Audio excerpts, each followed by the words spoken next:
Bapak dan Ibu sekalian, puji syukur kepada Tuhan yang telah memperkenankan kita untuk mengikuti ibadah Pentakosta ini di tengah segala keterbatasan yang ada karena pandemi COVID-19. Mari mengikuti ibadah dengan hati yang teduh dan tertuju kepada Tuhan. Kami undang semua jemaat bangkit berdiri.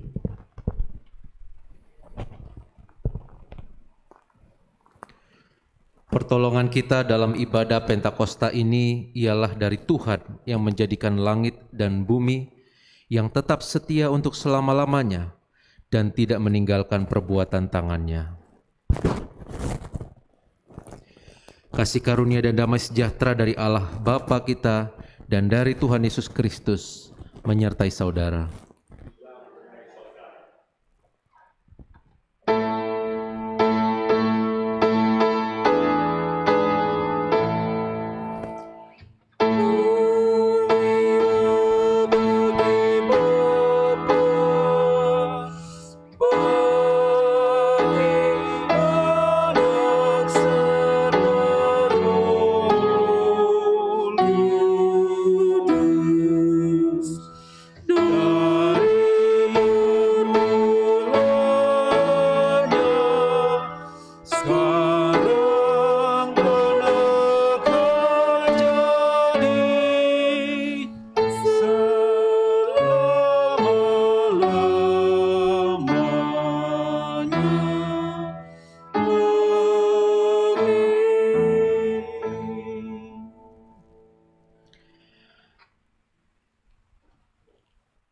Jemaat yang terkasih dalam Tuhan Yesus Kristus, yang menjadi nas pembimbing dalam ibadah minggu ini diambil dari Mazmur 150 ayat 6. Biarlah segala yang bernafas memuji Tuhan. Haleluya.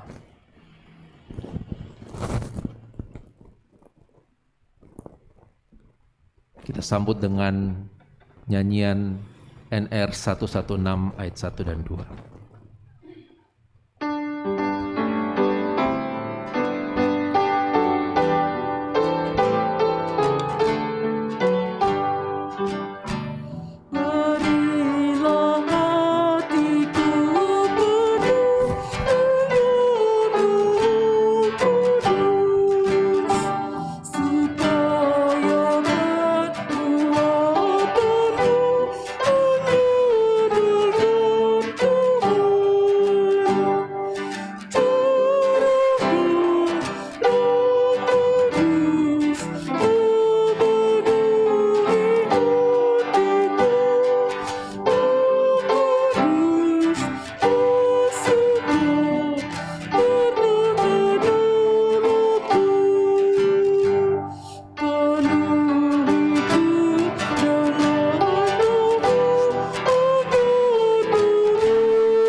Jemaat yang dikasihi Kristus, dengarkanlah hukum Tuhan bagi kita yang diambil dari Filipi pasal 3 ayat 18 dan 19a. Karena seperti yang telah kerap kali kukatakan kepadamu dan yang kunyatakan pula sekarang sambil menangis, banyak orang yang hidup sebagai seteru salib Kristus. Kesudahan mereka ialah kebinasaan. Jemaat yang terkasih dalam Tuhan Yesus Kristus, marilah kita bersama-sama merendahkan hati di hadapan Tuhan. Kita mengakui segala dosa dan kesalahan kita kepadanya, serta kita mohon pengampunan atas segala pelanggaran kita. Mari kita berdoa. Ya Allah, kami datang di hadapan-Mu dengan penuh kerendahan hati. Kami mengakui akan segala dosa dan pelanggaran yang kami lakukan. Di dalam kehidupan kami sering mengecewakan Tuhan.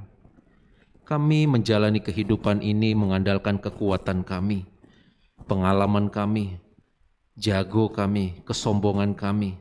Akibatnya kami seringkali terjerat, jatuh, tersesat oleh karena kebodohan kami sendiri. Seringkali kami juga menjadi kepahitan karenanya. Kami semakin jauh dari Tuhan. Kami mengabaikan suara Tuhan. Kami tidak melakukan lagi kehendak Tuhan. Ampunilah ya Tuhan segala kesalahan kami, kekhilafan kami. Biarlah firman Tuhan yang akan kami dengar pada saat ini akan menerangi kami dan memampukan kami sekaligus agar kami mau senantiasa memperbarui hidup kami. Karena kami percaya Roh Kudus sanggup memulihkan setiap keadaan kami. Engkau sanggup mengangkat kami dan memberikan kehidupan di dalam hidup kami. Terima kasih Bapa, di dalam Kristus kami memohon. Amin.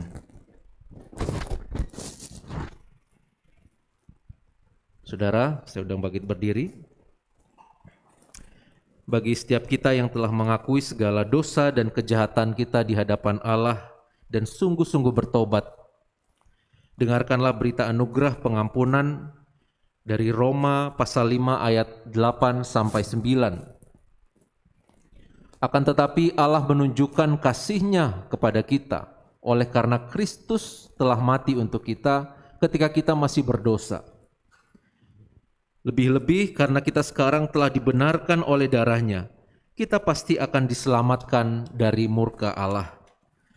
Saudara, berdasarkan firman Tuhan ini, maka sebagai hamba Yesus Kristus, saya memberitakan bahwa pengampunan dosa telah berlaku bagi kita dalam nama Bapa dan Anak dan Roh Kudus. Amin.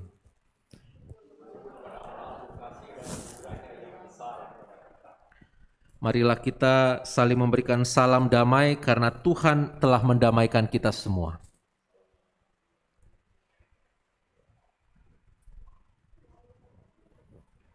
Roh Kudus memimpinku.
Saudara, silakan duduk.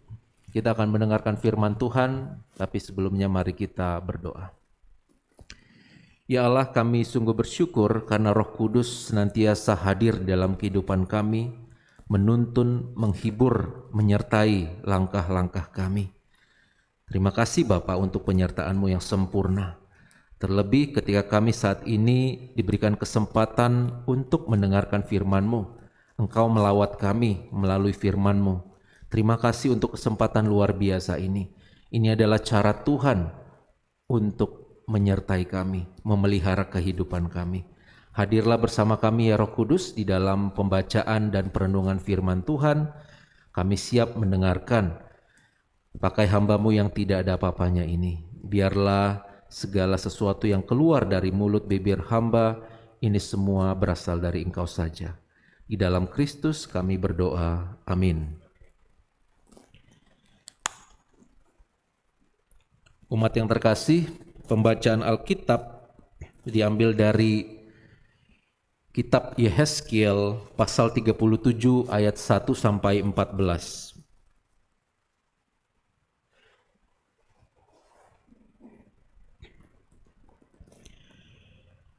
Lalu kekuasaan Tuhan meliputi aku, dan Ia membawa aku keluar dengan perantaran Roh-Nya dan menempatkan aku di tengah-tengah lembah. Dan lembah ini penuh dengan tulang-tulang. Ia membawa aku melihat tulang-tulang itu berkeliling-keliling, dan sungguh amat banyak bertaburan di lembah itu. Lihat, tulang-tulang itu amat kering. Lalu Ia berfirman kepadaku, "Hai anak manusia, dapatkah tulang-tulang ini dihidupkan kembali?" Aku menjawab, "Ya Tuhan Allah, Engkaulah yang mengetahui." Lalu firman-Nya kepadaku, "Bernubuatlah mengenai tulang-tulang ini dan katakanlah kepadanya, Hai tulang-tulang yang kering, dengarkanlah firman Tuhan. Beginilah firman Tuhan Allah kepada tulang-tulang ini, Aku memberikan nafas hidup di dalammu, supaya kamu hidup kembali. Aku akan memberi urat-urat padamu dan menumbuhkan daging padamu. Aku akan menutupi kamu dengan kulit dan memberikan kamu nafas hidup, supaya kamu hidup kembali. Dan kamu akan mengetahui bahwa Akulah Tuhan." Lalu aku bernubuat seperti diperintahkan kepadaku, dan segera sesudah aku bernubuat, kedengaranlah suara, sungguh suatu suara berderak-derak, dan tulang-tulang itu bertemu satu sama lain. Sedangkan aku mengamatinya, lihat, urat-urat ada dan daging tumbuh padanya. Kemudian kulit menutupinya, tetapi mereka belum bernafas. Maka firman-Nya kepadaku, "Bernubuatlah kepada nafas hidup itu. Bernubuatlah, hai anak manusia, dan katakanlah kepada nafas hidup itu, beginilah firman Tuhan Allah. Hai nafas hidup, datanglah dari keempat penjuru angin dan berhembuslah ke dalam orang-orang yang terbunuh ini, supaya mereka hidup kembali." Lalu aku bernubuat seperti diperintahkannya kepadaku, dan nafas hidup itu masuk di dalam mereka, sehingga mereka hidup kembali. Mereka menjejakkan kakinya suatu tentara yang sangat besar. Firman-Nya kepadaku, "Hai anak manusia, tulang-tulang ini adalah seluruh kaum Israel. Sungguh mereka sendiri mengatakan, tulang-tulang kami sudah menjadi kering dan pengharapan kami sudah lenyap, kami sudah hilang. Oleh sebab itu, bernubuatlah dan katakan kepada mereka, beginilah firman Tuhan Allah. Sungguh, aku membuka kubur-kuburmu dan membangkitkan kamu, hai umatku, dari dalamnya, dan aku akan membawa kamu ke tanah Israel. Dan kamu akan mengetahui bahwa Akulah Tuhan pada saat aku membuka kubur-kuburmu dan membangkitkan kamu, hai umatku, dari dalamnya. Aku akan memberikan rohku ke dalammu, sehingga kamu hidup kembali, dan aku akan membiarkan kamu tinggal di tanahmu. Dan kamu akan mengetahui bahwa Aku, Tuhan, yang mengatakannya dan membuatnya. Demikianlah firman Tuhan. Berbahagialah setiap orang yang mendengarkan firman Allah dan yang memeliharanya dengan setia di dalam kehidupannya. Haleluya. Haleluya.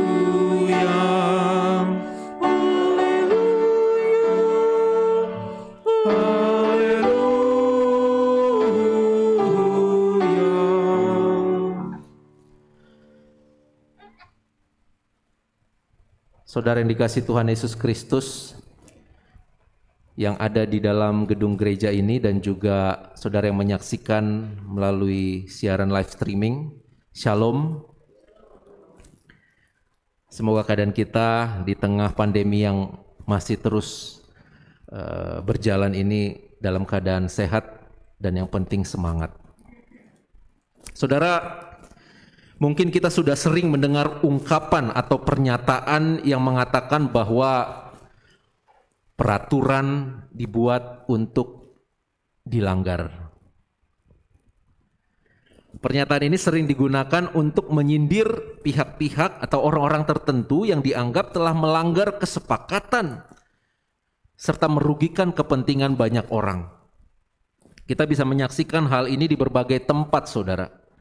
Di keluarga ini sering terjadi. Di lembaga, institusi, atau yang lebih besar lagi negara, saudara.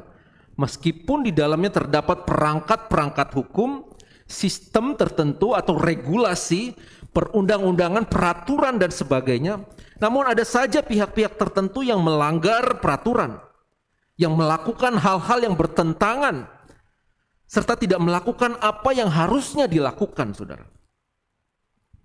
Ya, sudah tahu, sudah dibilang jangan mencuri, ya tetap mencuri. Jangan korupsi, ya tetap korupsi juga, saudara.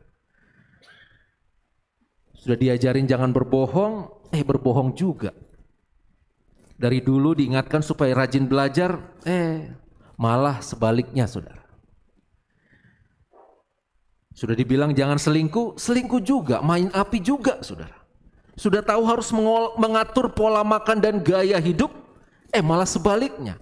Hidup seenaknya, makan sesukanya dan sebagainya. Saudara, sudah tentu bagi pihak-pihak yang melanggar peraturan, bagi orang-orang yang tidak melakukan kewajibannya tersebut, lambat laun akan menuai hasil dari apa yang pernah mereka tabur. Kesalahan yang pernah dilakukan di satu saat tertentu itu akan memberi dampak terhadap masa depan mereka. Saudara yang dikasihi Tuhan, hal ini mirip dengan apa yang dialami oleh bangsa Israel. Dalam tahun menjelang Yeskiel dipanggil sebagai nabi, kerajaan Yehuda terperangkap dalam persaingan kekuasaan antara Mesir dan Babel. Jadi ada dua kekuasaan yang waktu itu berkuasa dan perang, Mesir dan Babel. Yerusalem ada di tengah-tengahnya, saudara. Dan akhirnya Babel berhasil menduduki Yehuda dan mengambil alih Yerusalem pada tahun 597 sebelum Masehi. Raja, para pemimpin Yehuda ditawan dan dibuang ke Babel. Yerusalem dihancurkan, bahkan bait suci yang menjadi simbol kebanggaan bahwa Allah menyertai Israel, bahwa Israel memiliki Allah yang hidup yang senantiasa membela bangsa Israel, itu pun dihancurkan oleh Babel. Banyak penduduk Israel yang dibawa ke pembuangan, saudara. Bayangkan, saudara, Tuhan mengizinkan Israel mengalami sesuatu yang mengerikan, dibuang ke sebuah tempat yang mereka hilang identitasnya pada saat itu. Ini mengerikan, saudara. Tidak punya bangsa, tidak punya kewarganegaraan, dibuang, dibiarkan selama puluhan tahun. Saudara, mengapa Tuhan Allah Israel seolah membiarkan malapetaka besar itu terjadi? Nah, penglihatan yang diterima Nabi Yeskiel dan nubuatnya menjelaskan semua itu. Yeskiel menyampaikan nubuat malapetaka dan memperingatkan orang Yehuda dan Yerusalem tentang dosa-dosa mereka terhadap Allah. Mereka telah beribadat kepada ilah-ilah lain. Ketika masa-masa sulit terjadi, mereka lebih suka mengandalkan raja-raja asing daripada mengharapkan pertolongan Tuhan.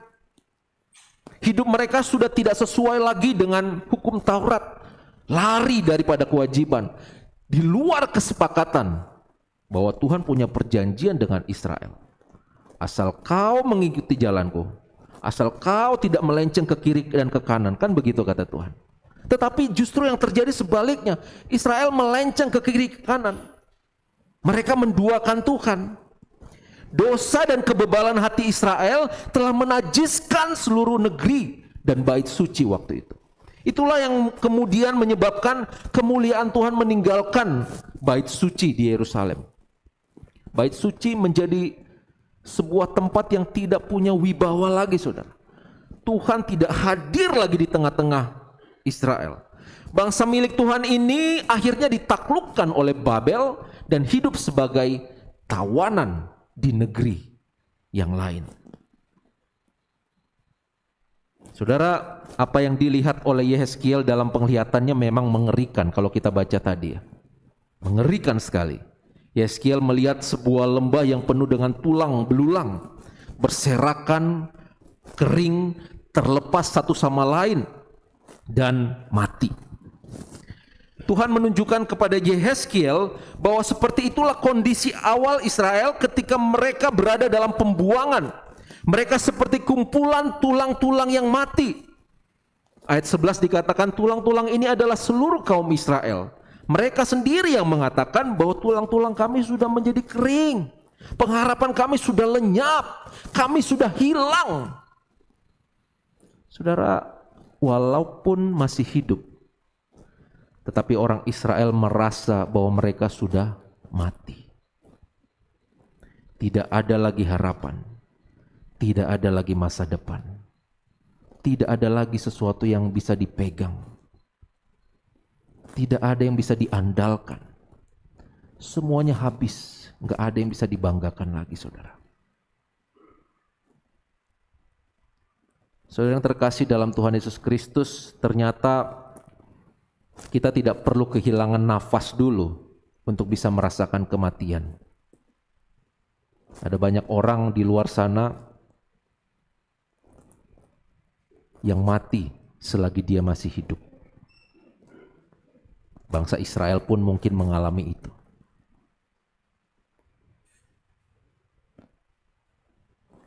Cukup hilangkan satu kata saja dalam kehidupan kita, saudara. Pengharapan. Maka pada saat itu kita akan menjadi seperti orang mati. Walaupun fisik kita masih hidup. Walaupun kita masih bernafas. Saudara yang dikasihi Tuhan, dalam sebuah kisah diceritakan bahwa sudah hampir setahun, sebut saja namanya Anto, sudah setahun Anto menganggur. Meski rajin mengirimkan lamaran ke berbagai perusahaan, tetapi belum ada satupun perusahaan yang menerimanya, saudara.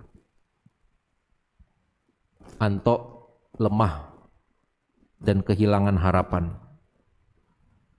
Ayahnya Anto mengetahui keadaan anaknya itu, suatu hari mengajaknya ke kuburan. Dia mengajak ke kuburan, di situ dia menunjukkan, "Nak," sambil menunjuk batu nisan. Disinilah tempat orang-orang yang tidak lagi memiliki pengharapan. Mati. Saudara-saudara yang dikasihi Tuhan, dalam kehidupan sehari-hari ada banyak sekali kesempatan di mana kita tergoda untuk mati. Gara-gara situasi dan tantangan tertentu, kita tergoda untuk mematikan pengharapan kita. Karena beratnya himpitan, begitu kerasnya tekanan yang menindas kita, kita lebih memilih untuk pesimis, tidak percaya, tidak mampu lagi untuk melihat sebuah cahaya terang di ujung sana, betapapun itu kecil sekali. Karena begitu gelapnya, pekatnya keadaan sekitar kita, saudara.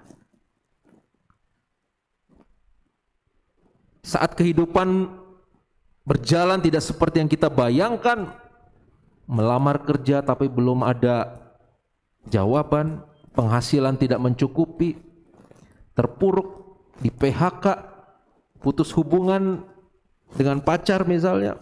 Wah, ini sudah seperti hancur kita semua. Saudara, seorang teman beberapa hari terakhir ini sering kami berkomunikasi. Dia menceritakan tentang apa yang dialaminya selama pandemi ini. Sebagai broker properti, sudah 15 bulan sejak pandemi, saudara, ia tidak mendapatkan penghasilan sampai sekarang. Jadi tadi pagi dia masih bilang, "Tolong doakan saya." Dia terjerat hutang dan sebagainya. Ada orang yang niat bertransaksi, sudah deal, tetapi penjualnya itu lari, tidak memberikan komisi dan sebagainya. Saudara, macam-macam alasan yang muncul, saudara. Masalahnya macam-macam. Tidak jadilah, tidak bayar komisi lah, ada yang iseng, ada yang mencoba untuk menipu dan sebagainya. Bayangkan saudara, 15 bulan tanpa penghasilan. Ini suatu waktu yang panjang sekali. Saudara, seseorang dapat mati selagi hidup ketika tidak ada lagi pengharapan. Terlebih di masa sekarang ini, selain diintimidasi dan diancam oleh virus COVID-19, kita juga mungkin terkena dampak buruk yang ditimbulkan oleh pandemi ini. Saudara, akan tetapi di dalam bacaan kita, Yehezkiel juga menyampaikan nubuat yang membangkitkan harapan akan masa depan bangsa Israel yang lebih baik. Dalam ayat 12 dikatakan, "Sungguh, aku membuka kubur-kubur dan membangkitkan kamu. Aku akan membawa kamu ke tanah Israel." Ayat 14 dikatakan, "Aku akan memberikan rohku ke dalammu sehingga kamu hidup kembali. Dan kamu akan mengetahui bahwa aku Tuhan yang mengatakannya dan membuatnya."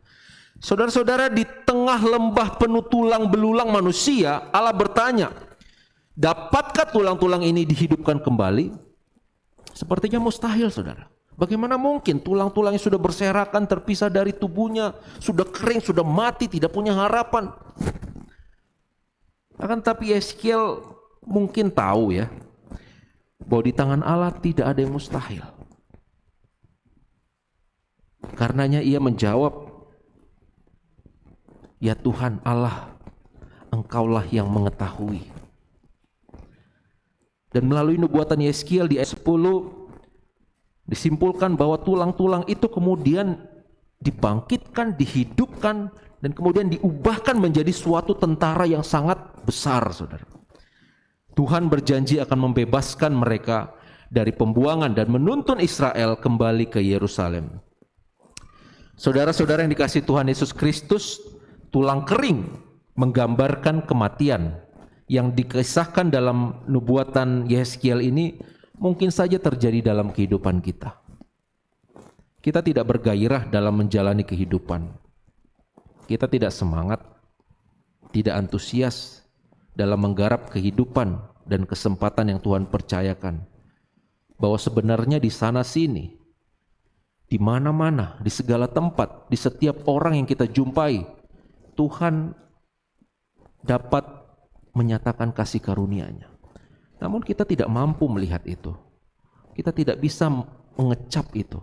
Atau kita pesimis bahwa di dalam segala sesuatu ada harapan. Hidup tanpa tujuan, tanpa pengharapan, dan tidak mampu lagi menatap masa depan, seolah hidup tidak ada artinya lagi. Atau kita mungkin tahu mana yang baik, tahu apa yang harus dilakukan, tetapi saat ini kita tidak memiliki energi untuk mengerjakan yang baik, yang benar itu. Kita tidak berdaya, saudara. Saudara, jika itu yang terjadi, kita membutuhkan Tuhan. Kita diingatkan oleh firman Tuhan hari ini bahwa melalui Roh-Nya Allah dapat menghidupkan kita. Allah sanggup memulihkan keadaan kita.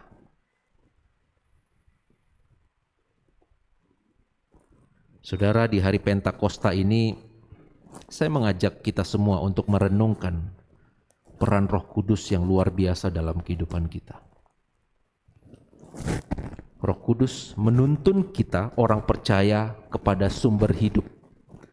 Saudara, sejak Yesus naik terangkat ke surga, Dia berjanji akan mengutus Roh-Nya untuk kita, menyertai kita, menghibur dan menerangi kita semua. Saudara, tanpa Roh Kudus, orang tidak dapat melihat dan masuk dalam kerajaan Allah. Yohanes 3 ayat 3 sampai dan 5. Roh Kuduslah yang membarui seseorang. Roh Kuduslah yang membuat seseorang mengalami kelahiran baru sehingga ia dapat mengerti kebenaran, dia dapat percaya kepada Tuhan Yesus, dia dapat bertobat dan diperbarui hidupnya dari sehari ke sehari. Tanpa Roh Kudus mustahil kita dapat memenuhi panggilan kita sebagai orang percaya, saudara. Kalau kita mengandalkan kekuatan kita, mustahil kita bisa, dalam bahasa Yohanes tadi, masuk melihat kerajaan Allah. Bukankah kita dalam perjalanan di dunia ini sesungguhnya kita mempersiapkan diri untuk kekekalan, saudara? Hidup sebentar saja. Sebentar saja. Apalagi di tengah COVID begini ya, kehidupan umur menjadi tidak pasti. Teman-teman saya yang muda-muda duluan, saudara, sudah, dan itu terus terang mengintimidasi saya. Bukan saya takut mati, tetapi sudahkah saya memanfaatkan waktu yang ada ini dengan sebaik-baiknya? Saudara, betapapun kita terbatas dalam mengetahui dan memahami banyak hal, Roh Kudus akan menerangi dan menolong kita untuk mengerti maksud dan rencana Allah, sehingga kita tidak terjebak dan tersesat. Kan banyak sekali dalam kehidupan ini hal-hal baik, hal-hal yang tampak baik, hal-hal yang tampak makmur dan sebagainya, itu bisa menjerat seseorang, saudara. Atau keadaan di bawah pun apalagi bisa menjerat seseorang untuk kehilangan pengharapan, untuk lari daripada jalan-jalan Tuhan. Tapi Roh Kudus, ketika kita berjalan bersama Dia, kita akan dituntun hari demi hari, day by day. Sampai kapan, saudara? Kesudahannya. Roh Kuduslah yang akan menuntun kita, memampukan kita sampai kesudahan kita, sampai kita selesai. Kata firman Tuhan, yang bertahan hingga pada kesudahannya akan selamat. Saudara, berjalan sampai akhir, kita nggak bisa berjalan sendiri. Kita membutuhkan Roh Kudus. Dan Roh Kudus sanggup menolong kita, sanggup menuntun kita kepada kehidupan, yaitu Kristus. Saudara, Roh Kudus menolong orang percaya untuk dapat mengalirkan aliran air hidup. Kehidupan yang Tuhan anugerahkan dan yang kita terima ini tidak hanya berhenti untuk diri kita sendiri, saudara. Tetapi kita harus juga membagikan diri kita, hidup kita kepada orang lain, agar mereka juga merasakan dan mengalami kehidupan yang sudah kita terima. Saudara, seseorang menjadi berarti kalau dia bisa menjadi arti bagi orang lain. Kita mengalami kehidupan sejati kalau kita mampu menghidupkan orang lain, membangkitkan orang lain, berbagi bagi orang lain. Orang-orang yang tidak punya pengharapan, kita hadir di situ. Saudara, dalam memenuhi tugas panggilan ini tidak mudah, saudara. Tetapi Roh Kudus menolong dan memampukan kita. Amin. Roh Kuduslah yang mengajar kita untuk melakukannya. Ia bukan saja menerangi kita supaya mengerti firman Tuhan, tetapi juga menolong kita untuk menghidupi kebenaran firman Tuhan itu. Roh Kudus juga yang membuat kita orang percaya untuk bisa menghasilkan buah-buah roh, saudara, di dalam hidup ini.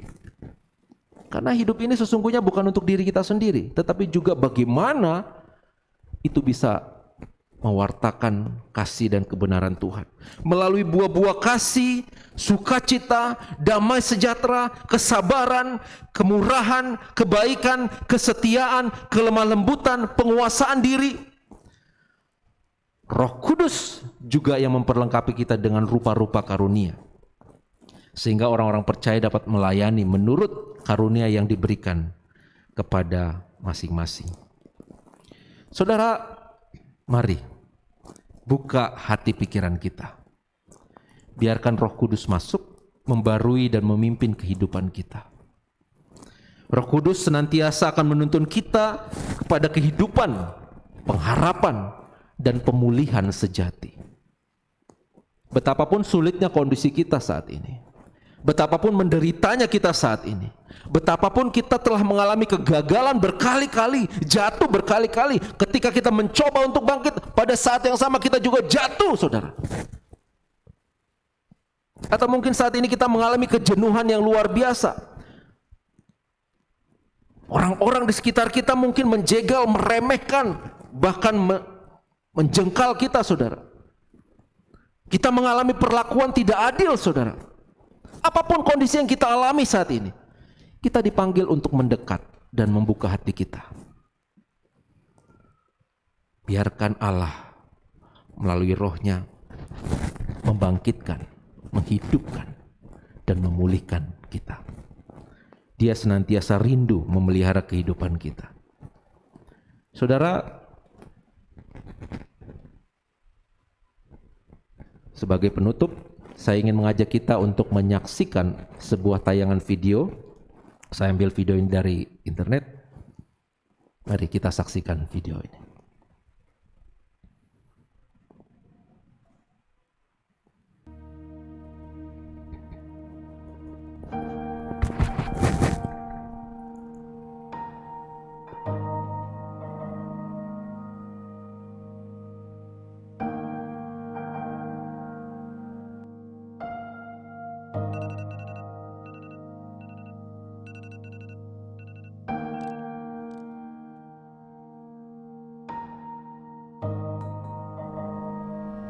Mungkin ada banyak peristiwa yang terjadi yang tidak kita mengerti.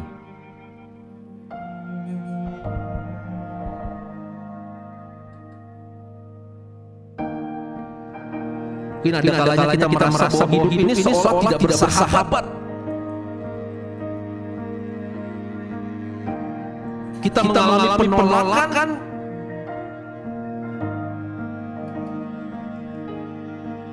Kita selalu diwarnai kegalauan, hati hancur.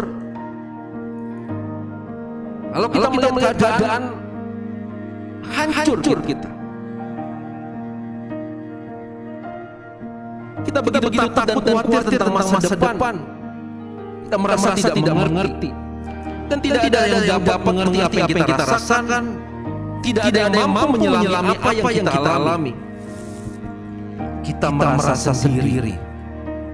Orang-orang di sekitar kita sibuk dengan dunianya, asik dengan urusan dan kepentingannya masing-masing. Saudara, meskipun saat ini kita merasa bahwa dunia tidak mampu menjawab kegalauan dan kekosongan yang kita alami. Meskipun saat ini kita tinggalkan orang-orang yang kita kasihi. Walaupun hidup kita serba tidak pasti, pekerjaan, keuangan, hubungan hancur, dan sebagainya. Jangan putus asa.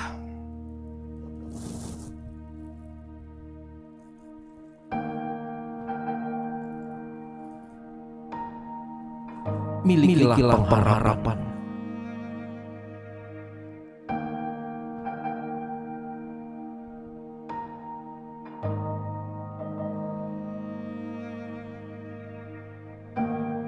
Ingatlah bahwa ada satu sahabat setia yang mengerti keadaan kita.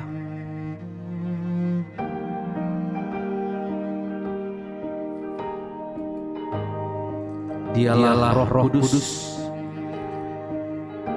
Bersama Dia kita akan melihat kehidupan baru. Dalam Dia selalu ada pengharapan. Datanglah kepadanya. Jangan berjalan sendiri. Masih ada harapan. Ada pertolongan.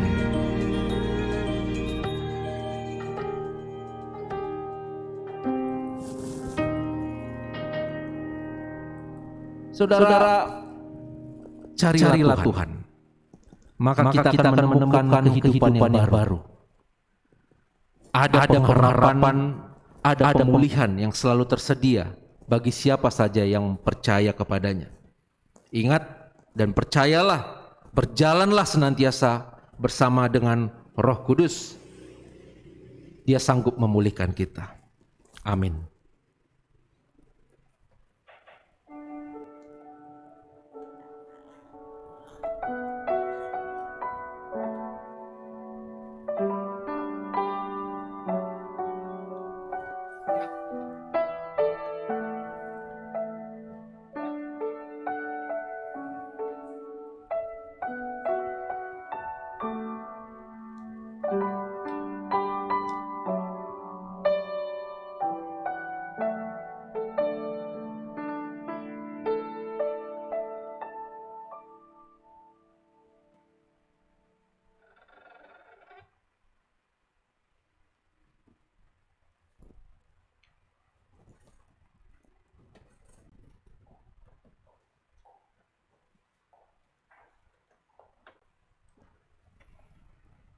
Jemaat kami undang bangkit berdiri.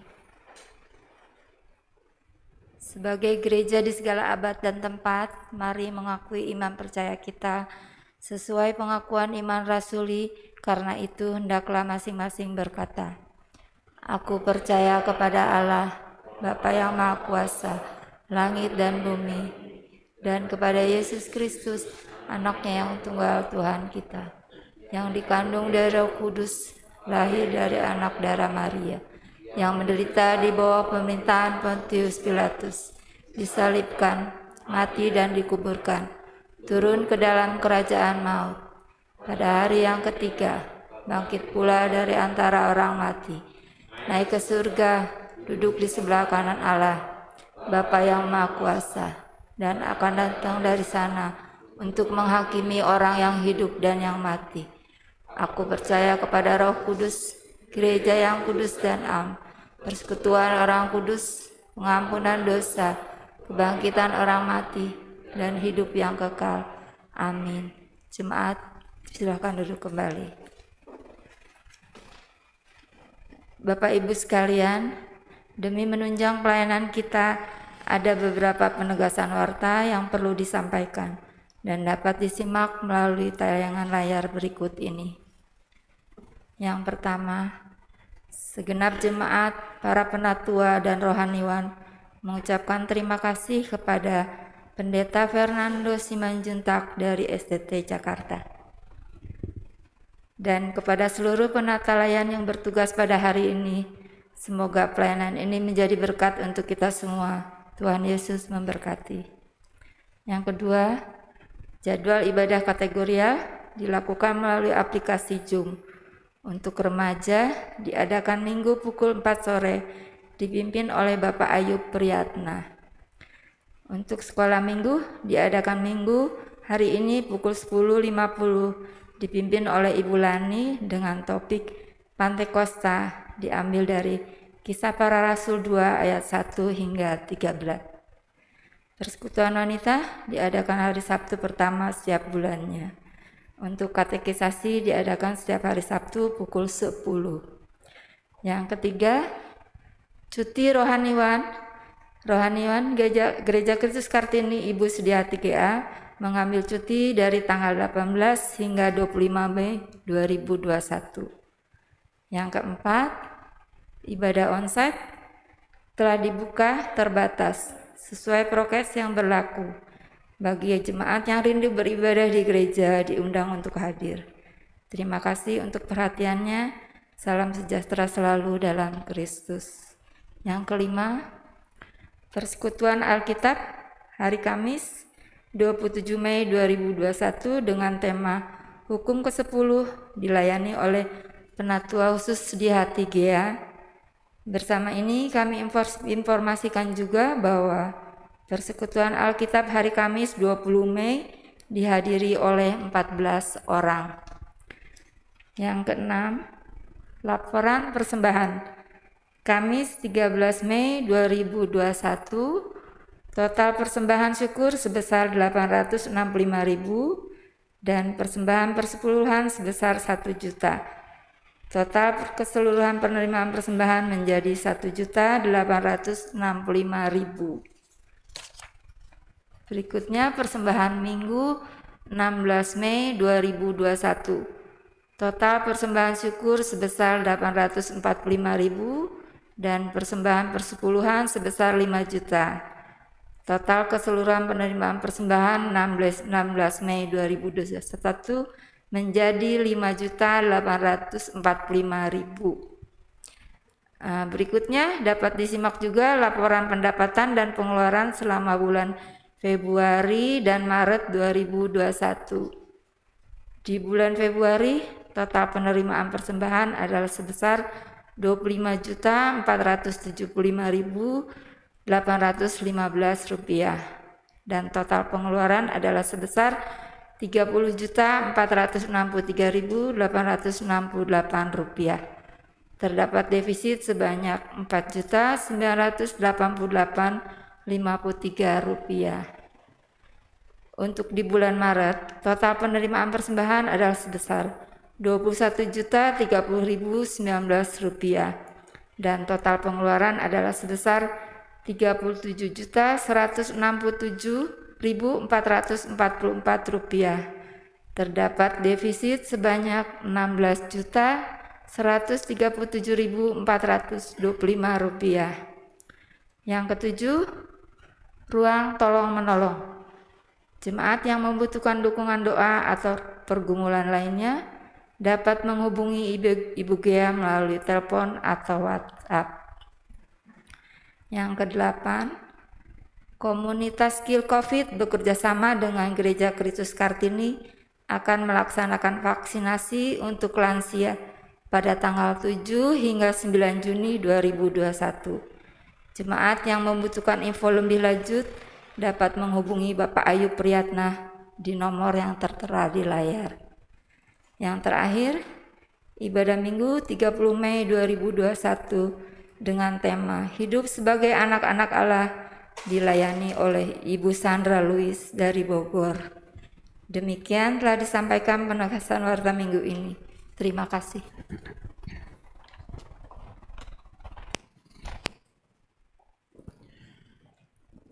Jemaat Tuhan, mari kita menaikkan doa syafaat kita. Kita berdoa. Ya Allah, kami sungguh bersyukur untuk firman Tuhan yang boleh kami dengar dan kami renungkan. Kami diingatkan, kami diajar agar kami senantiasa berjalan bersama dengan Roh Kudus. Di dalam Roh-Mu kami akan mendapat kekuatan, mengalami pengharapan, bahkan hidup kami akan dipulihkan. Karena Engkau senantiasa menuntun kami kepada hal-hal yang baik untuk melakukan segala sesuatu dengan benar. Terima kasih Bapa, pegang tangan setiap kami anak-anak-Mu di dalam memenuhi panggilan ini. Bapa, di tengah-tengah perjalanan iman kami mau juga mendukung beberapa pokok-pokok doa. Pertama, kami berdoa untuk rencana ibadah penahbisan Penatua Sedih Hati Gea ke dalam jabatan pendeta tanggal 28 Juni 2021. Terima kasih Bapak untuk proses yang begitu panjang yang Kau izinkan kepada hamba-Mu di dalam melayani Tuhan di Gereja Kristus Kartini ini. Terima kasih Engkau telah mampukan bersama juga dengan para majelis dan aktivis pelayan di tempat ini supaya bisa menghadirkan kasih Allah lewat gereja Tuhan di tempat ini. Terima kasih Bapa, tiba saatnya hamba-Mu akan diteguhkan, ditahbis menjadi pendeta. Biarlah Tuhan Engkau memberkati semua persiapan, rencana, dan juga hati pikiran hamba-Mu supaya betul-betul momen ini bisa menjadi panggilan yang mantap untuk dia meneruskan pelayanan di tempat yang Kau sudah percayakan ini. Terima kasih Bapak, berkati setiap majelis juga supaya bisa bekerja sama untuk menggarap pelayanan kerajaan Allah di tempat ini. Terima kasih Tuhan, kami mau berdoa untuk setiap penyelenggaraan ibadah yang berlangsung di Kartini ini, baik ibadah umum maupun ibadah-ibadah kategorial. Biarlah kiranya ini dapat menjadi ibadah yang berkenan di hadapan Allah. Dan lewat ibadah-ibadah tersebut, jemaat boleh bertumbuh di dalam iman dan mereka boleh menghidupi iman mereka, terutama di dalam rangka menjadi berarti bagi sesama. Karena sesungguhnya untuk itulah Engkau hadir di tengah-tengah dunia Tuhan, supaya kasih-Mu, keselamatan-Mu boleh dinyatakan ke seluruh penjuru bumi ini. Dan biarlah kami ikut menjadi orang-orang yang mengambil bagian di dalam visi dan misi Gereja Kristus Kartini. Kami ikut di dalam kegerakan panggilan gereja Tuhan di tempat ini. Terima kasih Bapak. Kami berdoa untuk setiap jemaat Tuhan yang mengalami berbagai tantangan, masalah kehidupan, masalah ekonomi, ada juga mungkin yang sakit, masalah rumah tangga. Tuhan, kiranya Engkau yang menolong, Engkau hadir campur tangan di dalam setiap permasalahan yang dihadapi anak-anak-Mu. Tuhan, berikan kekuatan, berikan hikmat bijaksana, dan bukakanlah jalan keluar atas setiap permasalahan yang mereka hadapi. Biar lewat semua yang terjadi ini, nama Tuhan yang dipermuliakan, dan iman anak-anak-Mu semakin bertumbuh. Karena pengharapan kami di dalam Tuhan tidak sia-sia. Dan karena Tuhan sekali-kali tidak akan pernah meninggalkan kami, orang yang berharap dan mengandalkan Tuhan. Terima kasih Bapak. Secara khusus kami mau berdoa untuk saudara-saudara yang sakit, yang dalam masa pemulihan, beserta juga keluarga yang terus mendampingi, mensupport lewat doa dan kehadiran mereka, fisik mereka, materi mereka. Tuhan, kami mendukung, menopang saudara-saudara kami. Kami menyebut untuk Ibu Sudibyo, Saudara Felis, untuk Bapak Husen dan Ibu Amas, Ananda Eki Mardiansah, Ibu Cho Soannyo, Bapak Tatang, Ibu Siti Hasibuan, Ibu Berta, Ibu Diana, Bapak Setia Budi Brata Halim, Bapak Frederick Suryadi, Ibu Mariam Natasaputra, Ibu Ance Lunin, Bapak Kiki dan Ibu Lim Guilan. Tuhan, kepada nama-nama yang kami sebutkan ini, biarlah Engkau yang melawat, Engkau yang memulihkan di dalam nama Tuhan Yesus. Tidak ada penyakit, tidak ada hal yang terlalu sulit bagi Tuhan. Itu sebabnya seperti orang-orang yang menopang, yang membawa seorang pesakit melalui atap rumah kepada Tuhan, demikian juga kami berdoa bersama-sama sebagai orang percaya. Kami membawa saudara-saudara kami yang sakit ini kepadamu Tuhan. Sembuhkanlah, jamah di dalam nama Tuhan Yesus. Terima kasih Bapak.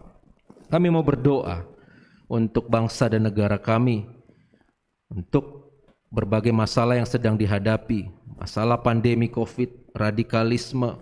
Tuhan, Engkau kiranya memberkati, menolong para pemerintah bangsa dan juga setiap pihak atau lembaga-lembaga yang terkait untuk bisa menggarap, melayani bangsa ini dengan sebaik-baiknya. Berikan mereka roh yang takut akan Tuhan, berikan mereka hikmat bijaksana, supaya mereka dapat bekerja untuk kepentingan sebanyak-banyaknya orang. Terima kasih Bapak, kami rindu bangsa kami ini boleh tentram dan hidup di dalam keadilan dan kemakmuran yang dialami oleh semua warga negara. Terima kasih Bapak, kami mau berdoa juga menopang bangsa Israel dan Palestina yang sekarang sedang perang. Tuhan, kami berdoa biarlah Engkau yang menolong memulihkan, pakai negara-negara sahabat, PBB dan sebagainya, supaya bisa menjadi penengah, membawa jalan untuk bisa kedua negara ini bisa berdamai. Kami berdoa juga untuk setiap orang-orang yang menderita, untuk korban bencana alam, untuk orang-orang yang mengalami perlakuan diskriminasi, yang mendapatkan perlakuan kekerasan di keluarga-keluarga, anak-anak yang mendapatkan pelecehan. Tuhan, kami bawa ke dalam tangan-Mu. Hadirlah di dalam kehidupan mereka, melawat dan memulihkan segala luka yang mereka hadapi, luka yang mereka alami dan juga trauma yang meliputi mereka. Dan pakai kami Tuhan, di mana-mana kami pergi, ketika kami berjumpa, kami juga menjadi saksi Tuhan yang mampu memulihkan sesama kami. Terima kasih ya Bapak. Inilah doa permohonan kami, syafaat kami naikkan di dalam nama Tuhan Yesus Kristus yang sudah mengajar kami berdoa. Bapa kami yang di sorga, dikuduskanlah nama-Mu, datanglah kerajaan-Mu, jadilah kehendak-Mu di bumi seperti di sorga. Berikanlah kami pada hari ini makanan kami yang secukupnya, dan ampunilah kami akan kesalahan kami, seperti kami juga telah mengampuni orang yang bersalah kepada kami. Dan janganlah bawa kami ke dalam pencobaan, tetapi lepaskanlah kami daripada yang jahat, karena Engkau yang punya kerajaan dan kuasa dan kemuliaan sampai selama-lamanya. Amin.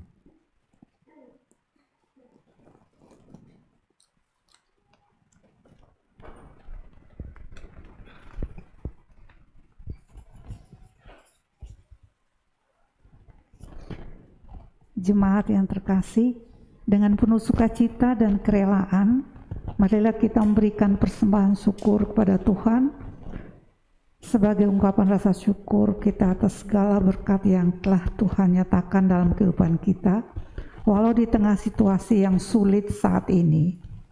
Persembahan bisa dilakukan dengan dua cara, yaitu secara virtual dengan mengirimkan ke rekening BP Gereja Kristus Kartini seperti tertera di layar, atau memasukkannya ke dalam kotak persembahan yang tersedia di depan pintu gereja setiap hari Minggu, karena selama ibadah onsite berjalan, kantung persembahan tidak diedarkan. Bagi jemaat yang ingin memberikan persembahan dapat memasukkan persembahannya ke dalam kotak persembahan yang terdapat di depan pintu gereja. Amplop persembahan telah disediakan di kursi masing-masing. Boleh kita memberikan persembahan dengan mengingat firman Tuhan dalam 2 Korintus 9 ayat 7. Hendaklah masing-masing memberikan menurut kerelaan hatinya, jangan dengan sedih hati atau karena paksaan, sebab Allah mengasihi orang yang memberi dengan sukacita. Nyanyian persembahan diambil dari Kidung Jemaat 287A bait 1-2.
Mari kita berdoa.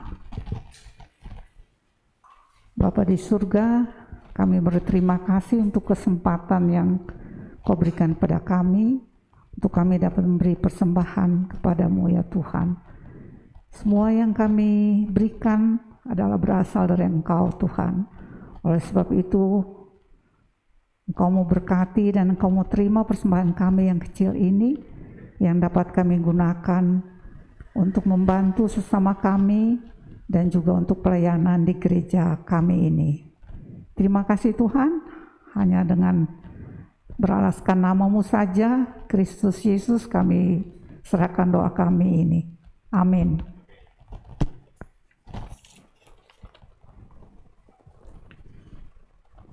Saudara, kendati hidup ini diwarnai dengan ketidakpastian, sewaktu-waktu kita bisa mengalami sesuatu yang menjatuhkan kita. Kita bisa tergoda untuk tidak memiliki pengharapan. Kita bisa dijerat untuk kita lari dari jalan-jalan Tuhan. Tetapi itu sebabnya saudara, kita diajak, diingatkan untuk senantiasa berjalan bersama Roh Tuhan. Dia akan menuntun dan menyertai kita. Pulanglah dengan sukacita dan damai sejahtera. Arahkanlah hatimu senantiasa kepada Tuhan.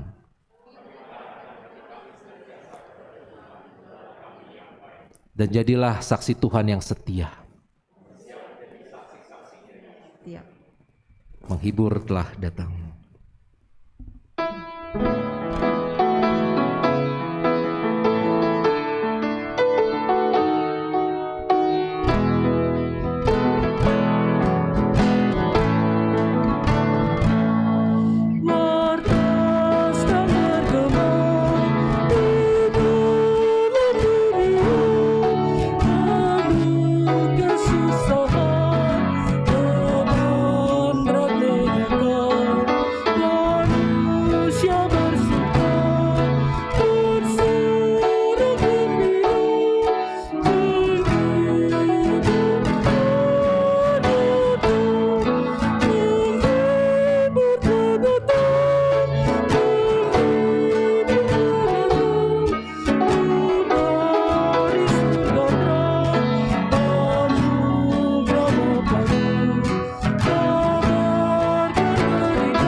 Jemaat kekasih Kristus, terimalah berkat Tuhan.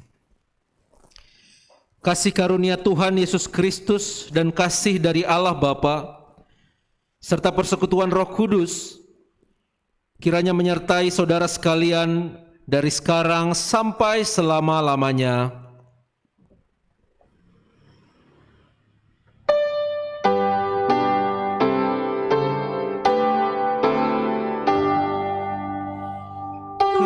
Kepada